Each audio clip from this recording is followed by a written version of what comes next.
Today on The Better Part, we're going to be talking about the state of parenting. We're going to talk about families, fatherhood, and parents. Because of the nature of human beings, the world is changed one heart at a time. Right now, there are approaching 7 billion hearts on this planet with us. And you could think one heart at a time, how are we ever going to get anything done? Well, the truest, deepest things have to happen one heart at a time. Welcome to The Better Part, a program that encompasses a diverse spectrum of topics important to our community, which we hope will both inform and entertain you. We invite you to sit back and enjoy the program. Today we have back with us our guest, Tim J. Myers. And I am so glad to have you with us, Tim. This is so much fun to have you return to us, and this time to talk with us about fatherhood and about parenting and families. And I have to say, I love your book. Thank you. Absolutely love this book. I read it and I laughed and I cried and I dog-eared a bunch of pages. Excellent. And this is such a great book. It's called Glad to be Dad, A Call to Fatherhood. And you're great. I agree. I want you to tell us all why you wrote this book. Well, first of all, thank you so much, Susan. I can't say how much I appreciate that response. Especially, I can think from a writer's point of view, when I read things I love, I dog-ear the pages. So that's music to my ears. It's interesting because people often ask writers, it's a common question to us, why did you write, or where do you get your ideas? And one of the things I often say is, well, you need to pay attention to the world. I think that's something we all could do more. I didn't need to pay attention to this because I was living this. My wife and I are extremely deeply dedicated to each other and to family, to our own individual children, our own family, and to the idea of family. I mean, all the central role that family plays in human life and the incredible fruitfulness that it can bring into our lives. And that in itself would be enough reason to write a book, but the family in America, and many other places too, is not in a settled, stable situation overall, in my view. There have been huge changes in our society, primarily the movement of women into work, into the working world, and that has made things very different in the home. And a lot of people are living a life, and I can't remember, I use this line in the book, but I can't remember who it's from. A lot of families are living a life of what this writer called routine panic. Mm-hmm. And when I say routine panic to people, a lot of people go, oh, that's my life. That's the phrase that describes it perfectly. So the question is why? And this book was about how the modern American family is shaping up, and particularly about the role that men can play in it. I think men need to play a much stronger role. So that it was something that I was living myself, that my wife and I were living every day, talking about, dealing with, and I could also see these changes and challenges on a huge basis across the entire country. That's why. Yeah, and one thing that I loved about the book is that it's definitely from the perspective of a dad. Yes. And it's from the perspective of a dad who has an intimate relationship day to day with the family and with raising the children, because you were a stay-at-home dad. Right. You lived this so moment to moment, 24/7, 365 for many years, raising both sons and a daughter, which I have 2 sons in their late 20s, 30s now, and I saw so many incidences that you relate in the book. They're real. They're you so have to be real. there to know that, don't you? And and it's a crack up. I mean, it's like when you're in the midst of it, is it that funny? No, but looking back, or even looking back the next day, it's like, oh gosh, this really happened. Exactly. And it's precious. I mean, it's just to me, these are precious observations, and you do it in a way that is through a guy's eyes. I mean, this is not, and you're a jock. Right. I mean, you're not a namby-pamby mama's boy guy. So, And I appreciate that point too. I think one of the things that's happened since this huge change in our culture, which, by the way, before the feminist movement became a mass movement in America, because we've had a feminist movement for centuries in the United States, but before the 70s, it wasn't a mass movement, and when it became a mass movement, one of the biggest changes was obviously women coming to work. Well, the traditional family situation in society was, I have to say, well organized, and I grew up in that kind of family. My mom stayed home, that was her realm. My dad worked, that was his realm. And things were organized. Now, I'm not speaking up for that. I am incredibly delighted and continue to be decades after the fact that the feminist movement happened in America and changed. It was a long overdue change. But it did throw our social organization off kilter. Mm-hmm. So this intimate life between, a connection between a father and children is a relatively new thing, even though, of course, it's not true that all fathers before, the 70s were bad fathers or didn't care about their kids. It's not that at all. But there is a tendency, and it's still out there sometimes, to marginalize fathers. I talk about in the book, one of the most chilling moments I ever encountered in my work on this book was, my research for it was, and I give a lot of examples of places where fathers are left out of a parenting context, mm-hmm. where parenting mm-hmm. is equated with motherhood. In one position, there was an article about families who had lost sons and daughters, mostly sons, I believe, but in Afghanistan or Iraq, soldiers who'd fought for the United States and had died. And in the writing about the grief of these families, they mentioned the mothers and they didn't mention fathers. Mm. Now, this to me was astonishing. And I thought partly that's because fathers have been absent or only partially committed to domestic life. A dad like my dad, who worked super hard for us, unbelievably hard, still was not home. He was an absent father. But on the other hand, what we envision is what we tend to end up with in society. So this intimate day-to-day moment, and I love the fact that you use the term moment-to-moment, that moment-to-moment life with all that it has to offer, part of the reason this book exists is because the benefits were so wonderful to me as well as to my family. Mm-hmm. I'm giving a long answer to a short question, but that's where that day-to-day thing came, and I really appreciate the fact that as a parent you would understand the reality of it, because that's also another theme. The reality is often different from what people expect when they go into parenthood. Well, I think too that the reality is that when you're blessed with the ability to have two parents, and not every family does. Exactly. So it's especially hard for single-parent families because they have to play both roles, which is really, really difficult. And I have to give so much credit to single-parent families that manage. I mean, that's hard. But when you have a dual parenting family, I found it really enlightening for me. I mean, I learned that there's a point where as a woman, I need to just sort of chill. Dads do things differently, and dads in some ways do things better, and it's not that much, really, is it that important to get all the goop out of the burners?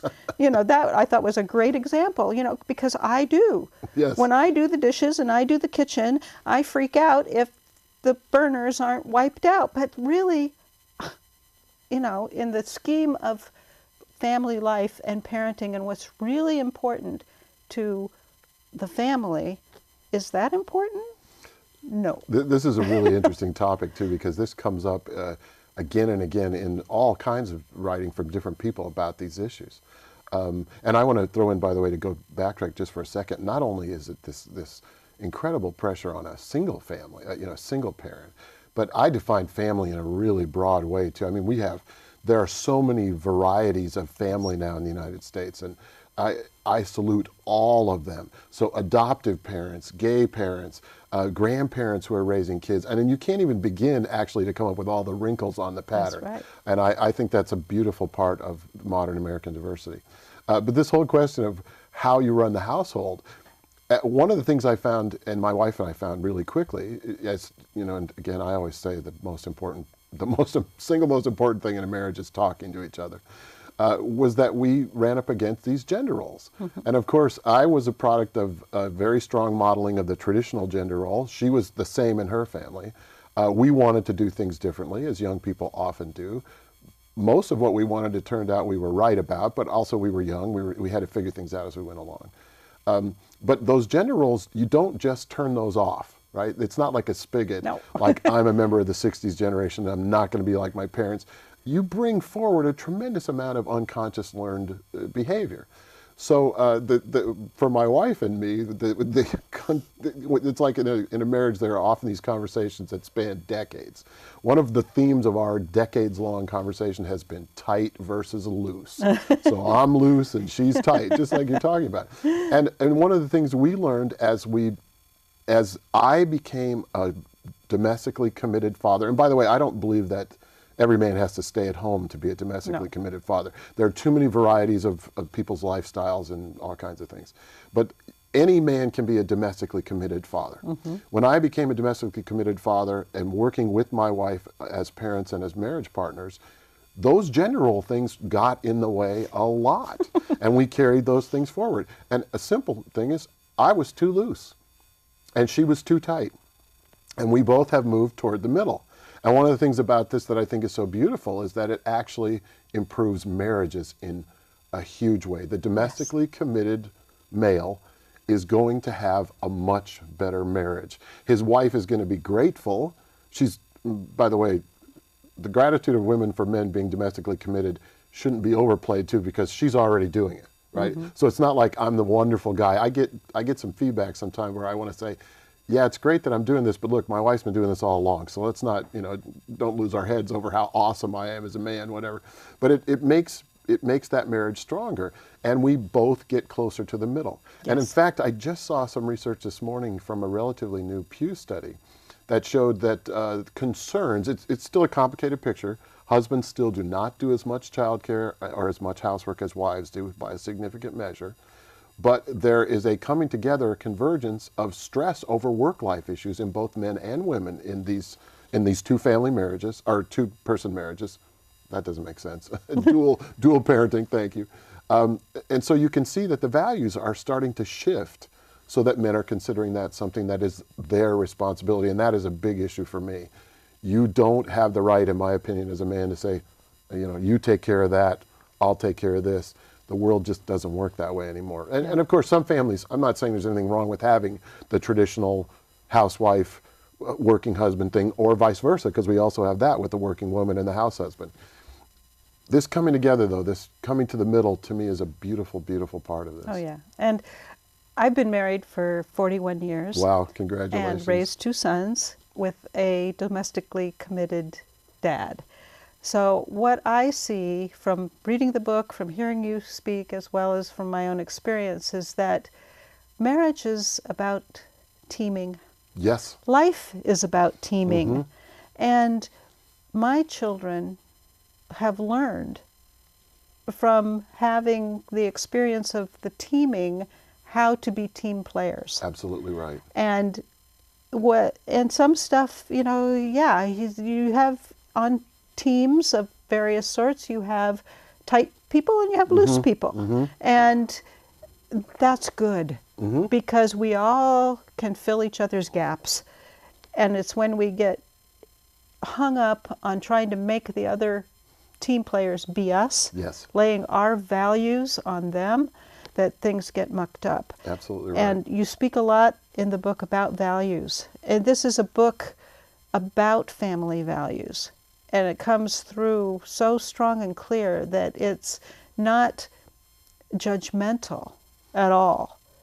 It's accepting of what's happening with your children. Your daughter reacts differently than your sons. Exactly. My sons do things differently than I would do them. But the values are there. The values of family and love and caring for each other, empathy, just some really beautiful things that really go to team play. In fact, I love the way that you're bringing this theme out, and you're making me think of it more specifically than I had before too, about how this coming together. And I obviously I'd thought about that. I mean, there's a lot in the book about coming together. That's what relationships are, right? Relationships are unity from diversity, whether between two spouses or all the members of a family. And this, I also appreciate very much your saying that family values, but adding that it's not judgmental. We do have some people who are willing to use family values as a cudgel to beat other people with, to say, you need to follow my values, whatever. This is not the approach that I take, even though I think there are some, it's not like it's utterly relative. For example, love, commitment, responsibility, those are universal, I think. But I also think there's another separation here that gets in the way of this, which is the idea, the polarization of conservative and liberal. And my wife and I have long agreed that if you're going to be successful in a marriage and successful as parents, you're going to be applying some principles that would be labeled conservative, and you're going to be applying some principles that would be labeled liberal. So, for example, a conservative principle is that you're very, very responsible. Well, it's not like liberals are irresponsible, but that would be labeled that way, but that's absolutely critical for a family. Yes. A liberal idea might be that you let children express their individual selves, like you said. And that we also feel, it's a big mix, again, that brings everything together. Mm-hmm. And it's funny because you make me think the humor of family life is just also another huge inspiration to me. This whole point about letting children and letting your spouse, letting the others in your family be who they are, and then living with them, right? Finding ways to work together. My sons and I used to play with their Matchbox trucks and mm-hmm. cars. I mean, these little things. We had a big bowl and we'd pour them out. So when Cassie, my daughter, this is some years later, my sons are in middle school by this time or older, I hadn't played with those toys with her before. She and I played all the time in all kinds of different ways. So I said, wow, Cassie, we haven't played with these. Let's do it. So I did what the boys and I always did, which is take the little tub, dump them out on the living room floor, and we would play. There was a big junkyard, and the cars all start crashing into each other. So I'm this typical guy-style approach, right? And I look over, my daughter has picked up a little metal helicopter and a little metal boat, and it's saying, well, hello, little boat, are you sad? Yes, I'm sad, I don't have a friend. Well, I'll be your friend. She's doing relationship play, and I remember I told my wife later, I said, I don't know how to play Matchbox toys with her, I just don't know. So a lot of those, your emphasis on this diversity and how good that is great. A lot of the humor comes from that. Yes. And if it's in this context of love and acceptance, then those differences often are smoothed over just by the humor. Yeah. That doesn't mean my wife and I haven't had our battles about tight versus loose, but I can see over the years we actually have moved much closer to each other's position. And now I'll say, oh my gosh, she trained me. I know how to do things now that I never would have known if I hadn't been married to her. And I can see that paying off in my own life. And of course, the same thing with my kids. There are different approaches to life too. Yeah, absolutely. And to actually get to experience that difference, that's priceless. Right. That's just priceless. And the humor in the book is great. I mean, your stories just are hilarious. The stories about how Cassie shilly-shally. Yes, shilly-shally as I call her in the book. Dresses. Oh. And and going shoe shopping. And I tell you, there are so many areas in the book that I said, oh, I have to post this on Facebook. This is priceless. But then it was like chapter long, and I thought, I can't do that. But excellent, excellent book. I really appreciate you writing this book, sharing this book. And in fact, I have ordered a half a dozen. And wonderful. I want them autographed to special people who are going to be receiving them, both guys and women, families, and those who hopefully will have families in the future, because I believe this is really important stuff. So is there anything else that you'd like to mention while we're here? We're going to be having a live studio audience, which is special, and you'll be able to talk with them and hear their questions and kind of have a conversation with them, which is really fun. Absolutely. But anything before we wrap up? Well, I think the main point here is that you can go into this issue, this national issue that's coming up in so many of our lives. How do we deal with work, family? Many people are in their lives, it's a crisis, or at least it's a huge problem. And you can look at it in a purely practical term, in purely practical terms, which I do. We have this group of people who are not fulfilling this gap. In other words, men need to do more domestically because that's where the problem is occurring. But it would have been a very different book if I had just said, look, this is your duty. Men, you have to be domestically committed. My point is the enrichment of life for a woman or a man, for any parent, when you are domestically committed, when you see your life as being bound up in the lives of your family members, when you see that commitment as something that comes from your heart, not just from your duty, when you see the idea in one of the chapters in the book is called the domestic warrior. When you see that one of our deepest abilities to wage peace in a world that is far too racked by violence is what we are in our families, these benefits to you will more than compensate for the incredible amount of hard work and frustration that it causes to be a domestically committed parent. It's not easy, and it's not easy for very action-oriented people. And that was something I had to struggle with. But it's more than worth it in the long run. And in the end, the world, and this is one of those statements I hesitate to make because I'm careful about generalizations, but what happens in families in the aggregate is the future of the world, future of the world, not just the United States. What one person can do as a family member, the repercussions of this are amazing, both positive and in terms of a future that we all would like to have. I absolutely agree with you. I think that what we do with our own intimate relationships with each other, our community, are reflected in the world, in the planet, and making a difference. That's where it starts. That's where it starts. It starts here, and then it explodes out. So thank you so much for writing the book, for sharing with us today. I know the audience is going to have some great questions for you, and this has just been a delight. So thank you so much. Thank you too, Susan. So we're going to go straight to questions. We are now reaping the benefits of seeing our grandchildren being raised by loving fathers, along with their wives, loving mothers and fathers. And my daughter and son-in-law have this phrase, the primary parent, that calls to, who's on duty now? Who's on duty now, right. And so we think the change is already beginning. How can we encourage it? Oh, that's a great question. First of all, I have to say too, just that what I believe in all the time is stepping back and looking at just the basics here. My wife and I talk constantly about the ripple effect.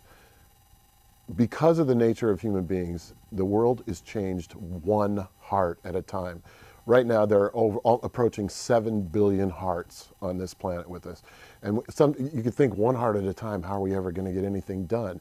Well, the truest, deepest things have to happen one heart at a time. So the ripple effect, I love hearing from you that you can see this cascade in your family. And of course, the satisfaction that you have as parents thinking about your children and their children, God only knows where it stops too. And in fact, it may not stop at all. Tim, when I listen to you talk about your personal life as a father and cite some examples from your book, which I love. Thank you. Clearly, you're celebrating fatherhood. I get that you're also celebrating in your own way manhood and masculinity. Yes. And that's a very moving and important place for any man who is a father or not a father to hopefully attain in his lifetime. Yes. In my counseling work with men, before we can get to the celebratory places, I get from a lot of men where they feel inadequate, defective, etc. Shame has to get worked through. And there's a lot of, as you know, societal and cultural influences that hold men apart from one another to be able to talk with other men, other fathers. I love that you talked about the need for that good conversation between domestic partners and parents that ongoing talk. That's great. But can you share any of your thoughts on what else fathers, expectant fathers or older fathers, need to bring into their life for support? I think that's a fantastic question. And by the way, thank you too for including domestic partners, because this is clearly not about one sexual orientation, one this, one that. This is a huge issue across the board. Alan, I can't emphasize enough how much I appreciate this question, because this is, as a contemporary male, I had to go through this process, and I was very lucky because I didn't have some of the tough pressures and wounds that many men carry. And it's interesting too, again, polarization and antagonism is sometimes necessary in human affairs. That's a sad fact. There's a time when people have to fight, but any time we can, if we try to meet each other, to collaborate, as Susan has emphasized, we're in a better situation. One of the sad parts about the rise of feminism is that it often put men and women into adversarial positions with each other. We all have to make individual judgments about our individual political, social efforts at change when it is time to confront and fight. And I would never say that's never applicable. But one of the things that happens now is there is a tendency for some people to vilify men, particularly if those men are traditional. A traditional man is often a traditional man because he was raised in a traditional world. Not all traditional values are bad or negative. I mentioned this before. There are conservative values, like the value of responsibility, that I think is incredibly important. Again, not that liberals are irresponsible. So I think the first step, and Alan is a person who's beautifully embodying this in his own life and career, the first step is for men to talk to other men about this. This was not something that was talked about between my father and me, for example. In fact, I was shocked at certain points. At one point in my life, my father told me, I think I must have been 26, 27, had 2 kids. My father said, I need to talk to you. And my first thought was, oh my God, I'm in trouble. My father comes over and he says to me, and I still remember the shock I felt and the relief, because I'm still a kid and he's my dad, right? He said, I've been having some trouble with the younger kids. Can you give me some advice? I was just astonished. This was the first time my dad and I had ever, the fact that we were talking about parenting was an incredible breakthrough.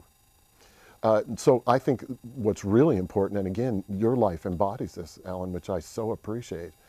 Men who have gone through this need to talk to men who are about to go through this. Men need to talk about these issues in a big way, just like women have traditionally done. I mean, women are of all stripes and persuasions too, but wow, I'm a dad. What does that mean? It's a normal thing to talk about fatherhood. That's a change, and that can only help. And I think that is well underway. I think it's common. I would imagine that in most places it's common for even traditional conservative fathers to talk about fatherhood more than they did before. Maybe not as much as I would like, but I think that's happening. Thank you very much. You're so welcome. And I want to just again thank you all. Not only am I grateful, as I said at the beginning, for the fact that you came and the prominent work that you all do, but holy cow, I didn't know this was going to be fun. I mean, thank you very much for that. It's been fascinating.